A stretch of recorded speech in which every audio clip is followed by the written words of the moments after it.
நிகழ்ச்சியை கொண்டு செல்ல வேண்டிய கட்டாயத்தில் உள்ளார்.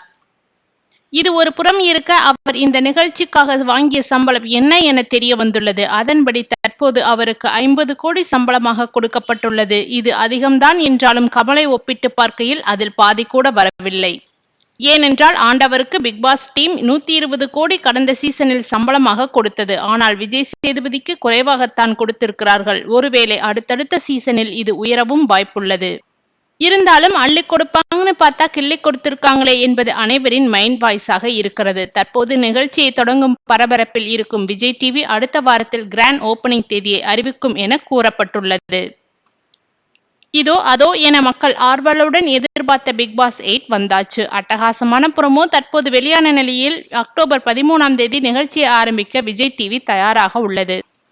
இது குறித்த அறிவிப்பும் அடுத்தடுத்த ப்ரோமோவும் ஒன்றொன்றாக வெளிவர இருக்கிறது. இந்நிலையில் இந்த நிகழ்ச்சிக்கு புதிதாக வரப்போகும் விஜய் சேதுபதி என்ன செய்ய வேண்டும், என்ன செய்யக்கூடாது, எந்த மாதிரியான சவால்கள் அவர் எதிர்கொள்ளப் போகிறார் என்பது பற்றி அலசுவோம். மக்கள் தீர்ப்பின் அடிப்படையில் தான் இந்த நிகழ்ச்சி நகர்வுகள் இருக்கும். அதனால் கடுமையான விமர்சனங்களும் வரும். இத்தனை வருடங்களாக கமல் நிகழ்ச்சியை தொகுத்து வழங்கி வந்தார். அதையும் எதிர்கொண்டார். ஆனால் 6 வருடம் இல்லாத அளவுக்கு கடந்த சீசனில் அவர் சந்தித்த விமர்சனங்கள் ஏராளம்.